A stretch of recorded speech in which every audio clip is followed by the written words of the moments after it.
Bom dia a todos. Começamos agora mais um episódio do Ciência para o Rio. Hoje vamos conversar com a médica, minha amiga Denise Pires de Carvalho, presidente da Coordenação de Aperfeiçoamento de Pessoal de Nível Superior, a CAPES, conselheira científica do Instituto de Pesquisa para o Desenvolvimento, IRD, da França, ex-secretária de Educação Superior do MEC, e a primeira mulher a ocupar o cargo de reitora da Universidade Federal do Rio de Janeiro, UFRJ, onde liderou importantes iniciativas na defesa da educação pública. É uma grande honra te receber aqui, Denise. É um prazer enorme, Ricardo Lodge, querido amigo, ter recebido o convite para estar aqui com você hoje para discutirmos sobre ciência, não só no Rio de Janeiro, mas no Brasil e, por que não dizer, a internacionalização da nossa ciência. Muito obrigada. Denise, você costuma afirmar que precisamos de mais mestres e doutores para garantir a nossa democracia e soberania. Por que é tão difícil convencer os governos e sociedade de que investir em ciência, investir em educação é fundamental para o nosso país? Ricardo Lodge, não existe país desenvolvido e soberano no mundo sem ciência, sem tecnologia que propicia a inovação, que é a chegada de produtos e serviços para a sociedade. Para que haja a ciência e a tecnologia, precisamos de doutores. E quando nós olhamos no mundo, a média dos países da OCDE, percentualmente, portanto relacionada à população, é 3 a 4 vezes maior do que no Brasil. Então não há dúvida de que o Brasil precisa ter mais doutores. Caso contrário, não conseguiremos transformar o conhecimento em alta tecnologia. E é isso que faz com que os países sejam desenvolvidos e soberanos. Estamos vendo isso nas últimas décadas com a Coreia do Sul e com a China. Não se faz ciência, tecnologia e inovação sem investimento. E a maior parte do investimento é pública, mas também do setor empresarial. E o país caminhou no sentido da desindustrialização, infelizmente. Ele caminhou no sentido de um país que permanece extrativista, exportador de commodities, matéria-prima e não de alta tecnologia. Então, uma parte do Brasil quer manter o Brasil extrativista, escravocrata, e a gente precisa lutar contra essa lógica, porque nós, Ricardo, nós acreditamos que através da ciência e do conhecimento nós vamos diminuir as desigualdades sociais no nosso país. Isso falando com relação ao doutorado. Então, os dados são claros, precisamos de mais doutores. Os doutores têm maior chance de empregabilidade, têm salários maiores, portanto, é uma falácia dizer para os jovens que eles não precisam ingressar na graduação e depois seguir na pós-graduação. Mas vamos agora olhar com calma para os mestres. Nos países do mundo onde a educação básica é muito melhor do que a brasileira, qual é a grande diferença? Currículo? Será que é o currículo da educação básica que é muito diferente? Não. O que é muito diferente é a formação dos professores da educação básica. Não há professores na educação infantil na Finlândia que não sejam mestres.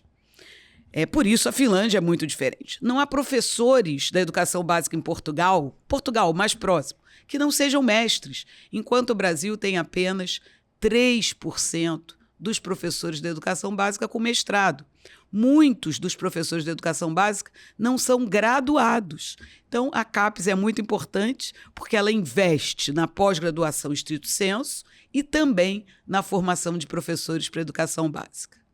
Você falou uma coisa que eu sempre digo e repito, é o investimento em ciência que vai permitir o Brasil deixar de ser um país exportador de commodities para exportar e produzir produtos com valor agregado. Sem ciência, não tem solução. Exatamente. Mas vamos falar um pouquinho daquele período difícil que a gente viveu da pandemia, né? Ali se escancarou a importância da pesquisa científica. Como é que a gente consegue manter vivo esse sentimento e transformá-lo em políticas públicas duradouras? A aproximação da academia com a sociedade ela é fundamental. Então, a pandemia ela demonstrou claramente para a sociedade a importância da ciência e das universidades de pesquisa. Qual é a diferença entre uma universidade de pesquisa e uma universidade de formação profissional? é a capacidade de se reinventar. Porque os professores pesquisadores, quando há uma demanda da sociedade nova, os pesquisadores têm capacidade de responder mais rapidamente. Foi o que nós vimos com a UERJ, com a UFRJ, com a UF e com todas as instituições de pesquisa do nosso país. Não havia álcool 70 nas prateleiras das farmácias. Essas instituições produziram álcool 70 de um dia para o outro. E dizem assim, isso é muito fácil. Não é muito fácil, porque não havia matéria-prima.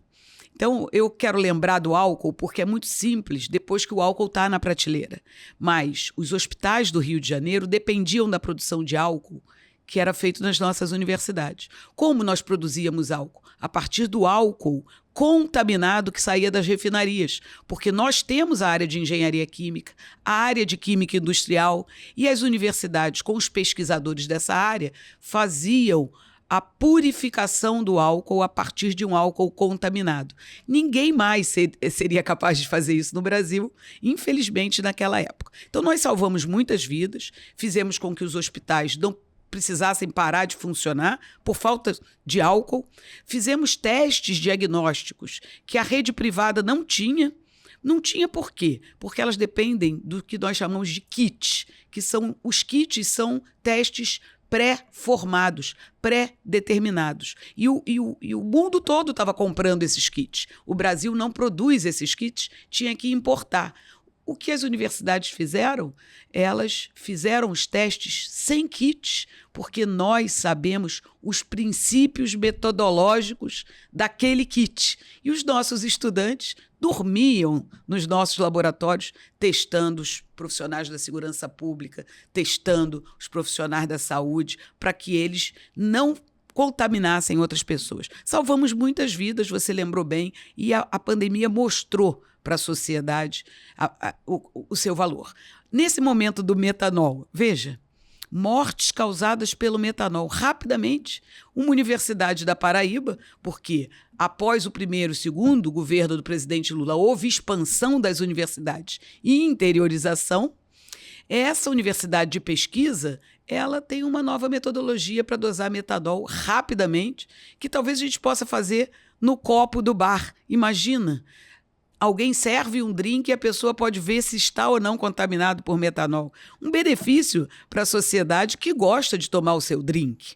É mais uma atuação da pesquisa, atendendo uma demanda rápida da sociedade. Mas tem gente que diz que só se preocupa quando chegar na Coca-Cola, né? Mas, olha, mesmo na Coca-Cola ninguém quer morrer, não é isso? Então, se a gente puder identificar... Outro dia eu disse assim, vamos identificar o metanol, não importa se é na Coca-Cola ou na bebida alcoólica, mas não é para bebermos metanol, né? Então, você lembrou muito bem. O importante é que as universidades estão ajudando na identificação dessa substância que mata, né? Que deixa as pessoas cegas, que é deletéria. E não há mais segurança, inclusive se vai parar na Coca-Cola, não é verdade? Mas tem uma outra pesquisa que recentemente tem orgulhado muito o Brasil, que é uma pesquisa na área de biologia, biomedicina.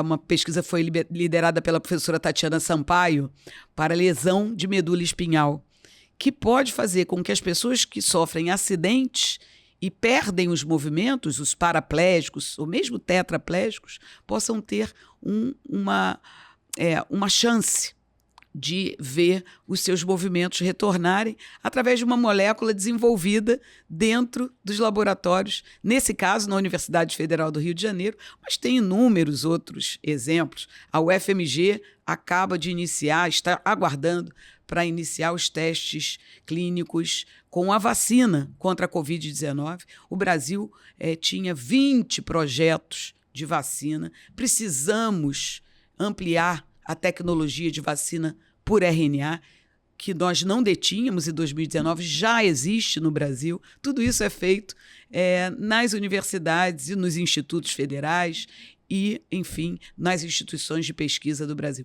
Mas para isso a gente precisa de investimento. Pois é, aí entra o papel da CAPES, né? Tem um papel estratégico na formação de professores e na pós-graduação.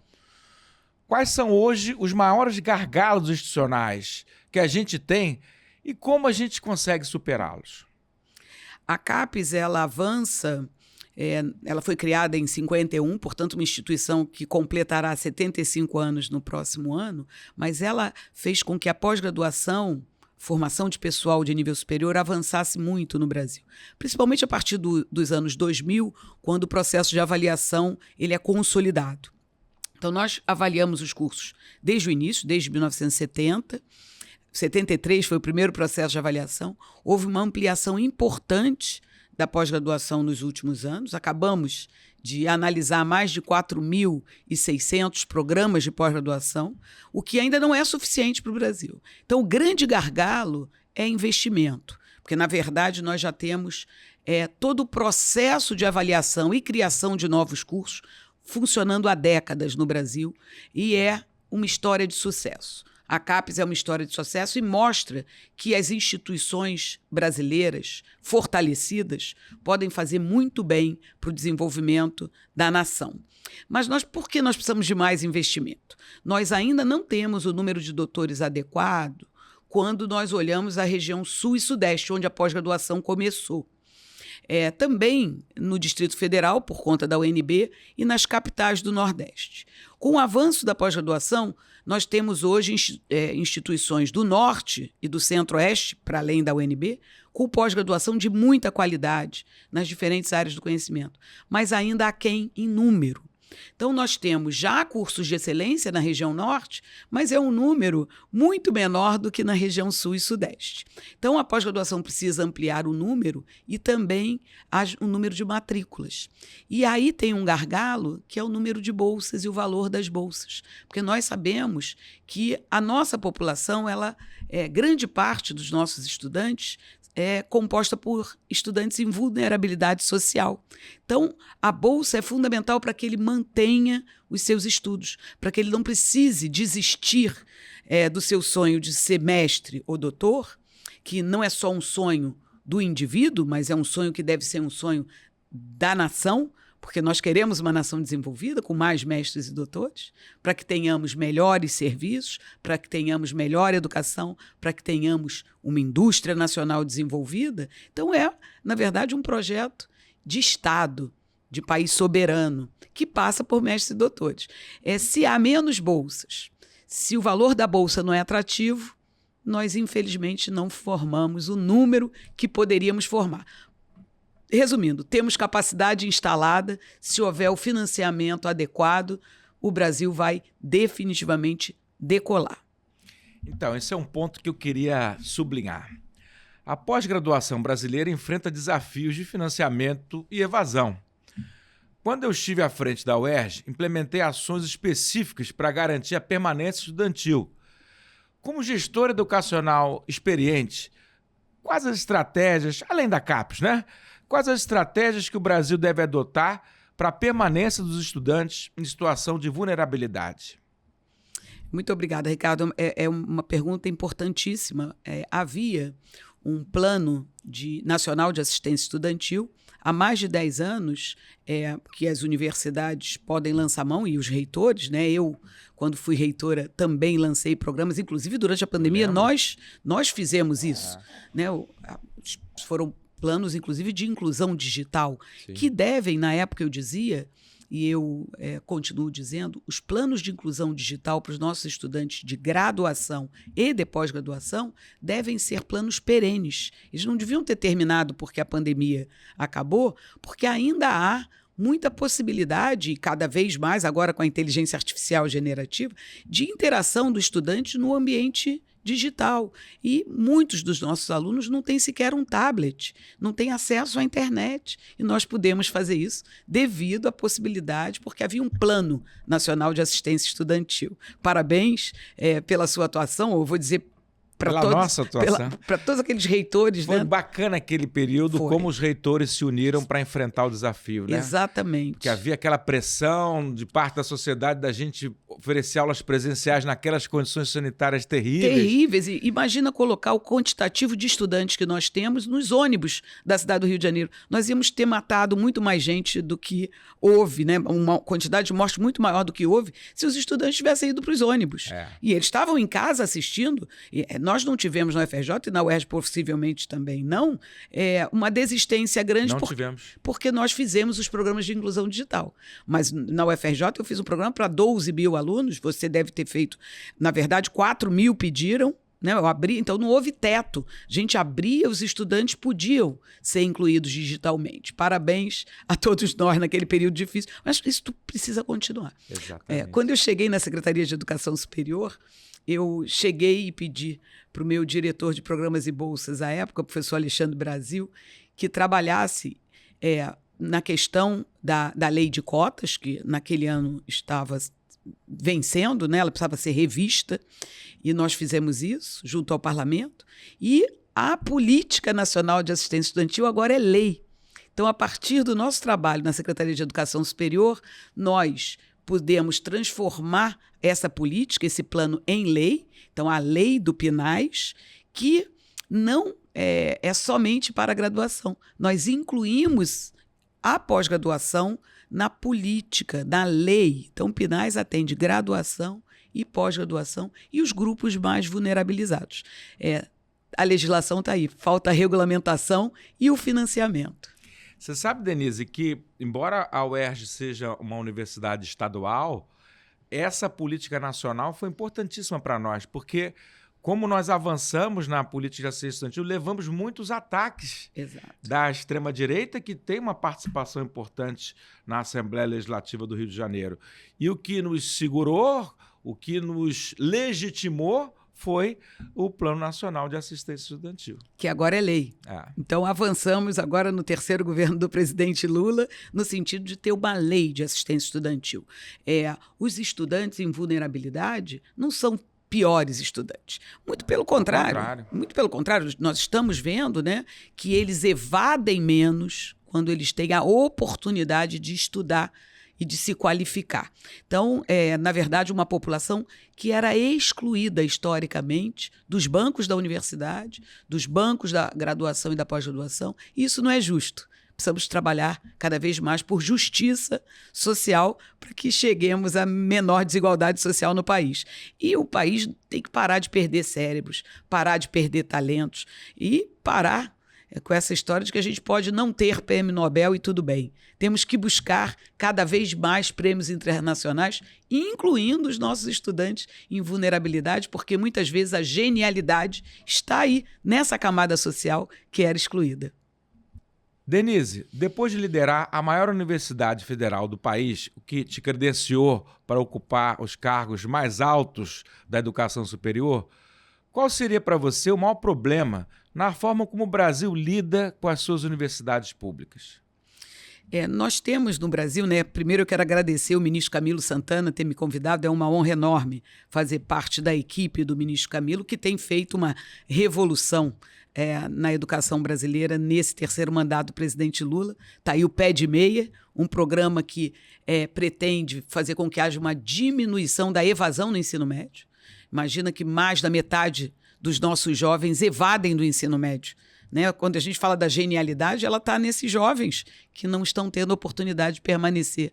Então, é uma honra fazer parte dessa equipe e estar fazendo essa verdadeira revolução e inclusão. Então, nós somos a favor de uma educação cada vez mais inclusiva com qualidade. Então, quando a gente pensa nas universidades públicas, onde estão os melhores cursos? Nessas instituições. Então, quando a gente fala em qualidade, ensino de qualidade, ele está não exclusivamente, mas prioritariamente nas instituições públicas. E tem um caso, um estado no nosso país, que mostra claramente um dos gargalos importantes, por exemplo, para as instituições federais, mas também para as outras instituições estaduais, que é o Estado de São Paulo. Então, o Estado de São Paulo tem 3 universidades estaduais e tem algumas universidades federais. A Federal de São Carlos, a Federal de São Paulo.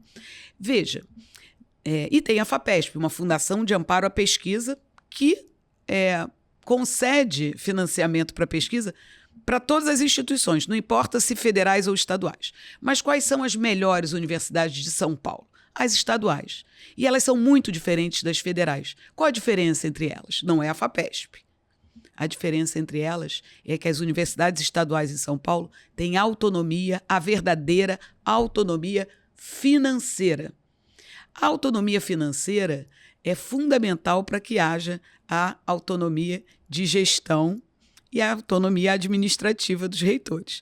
Nós, das demais universidades estaduais do país e das universidades federais, não temos a verdadeira autonomia financeira porque não temos um orçamento garantido. Muitas vezes, aquele orçamento que roda, no caso das federais, na matriz Andifes, na matriz OCC, esse orçamento é cortado no parlamento.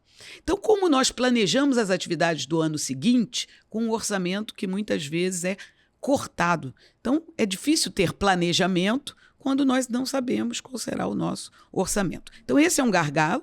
Nós precisamos caminhar no sentido de termos um orçamento pré-definido.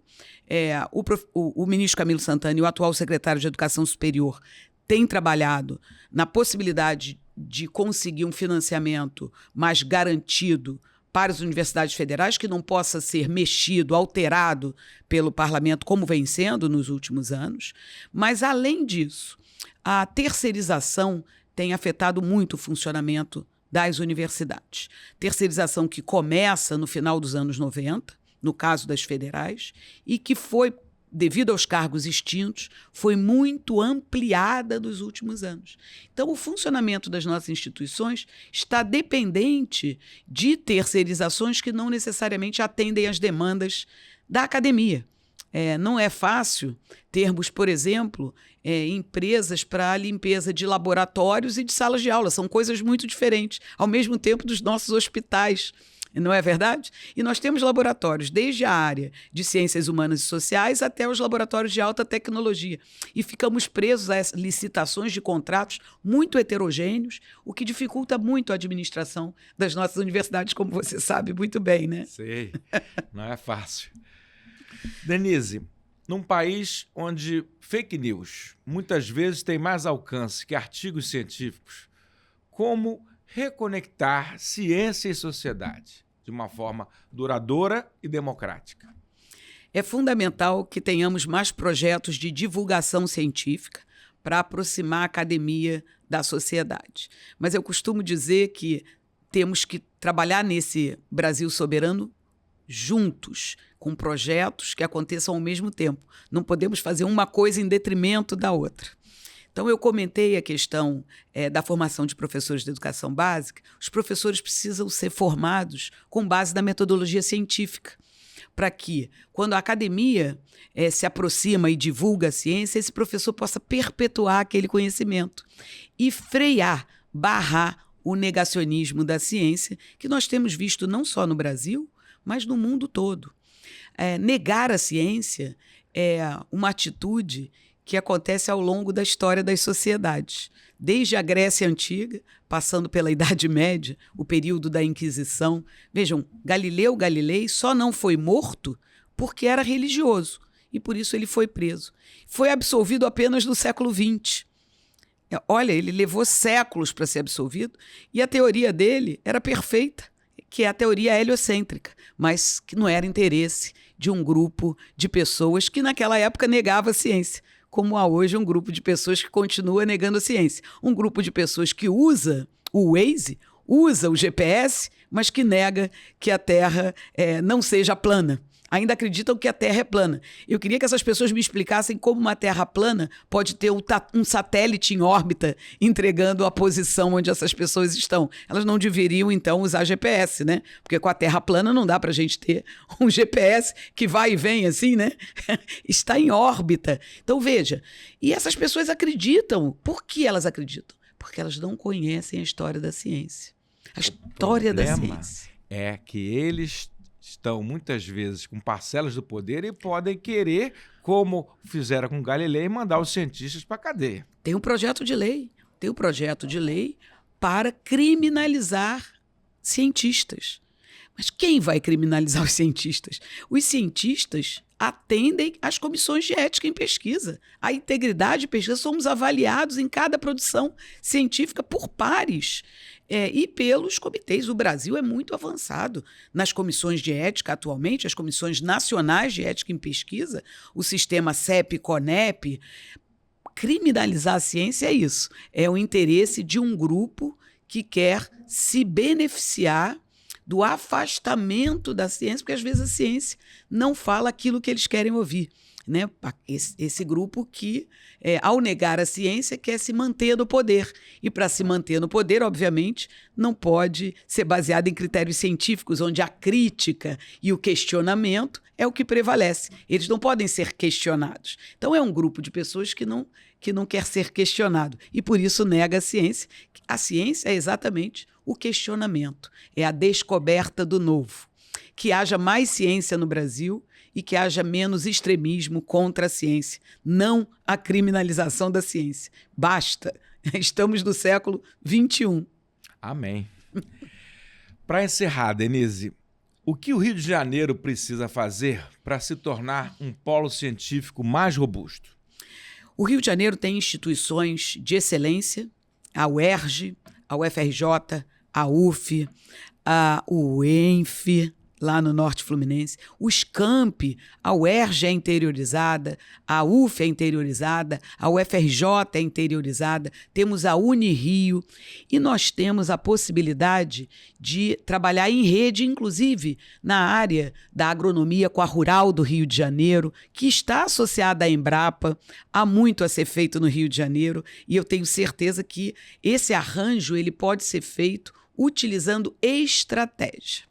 Nesse momento, na CAPES, nós estamos lançando, em breve, agora no mês de novembro, o que nós estamos chamando de Agenda Nacional para a Formação de Recursos Humanos Qualificados. Estamos juntos com as fundações de amparo à pesquisa dos estados, identificando quais são os temas para os diferentes estados, porque somos um país de dimensões continentais. Os temas importantes para o Rio não são os mesmos temas do Pará, do Amazonas, de Roraima, que é um estado de fronteira com problemas relacionados à fronteira que afetam inclusive a agronomia, porque tem doenças chegando e afetando toda a produção rural, como a produção de mandioca. Tudo isso que eu estou falando que é verdade lá para o norte, não é verdade necessariamente para o Rio de Janeiro. Nós temos outros problemas a serem resolvidos aqui.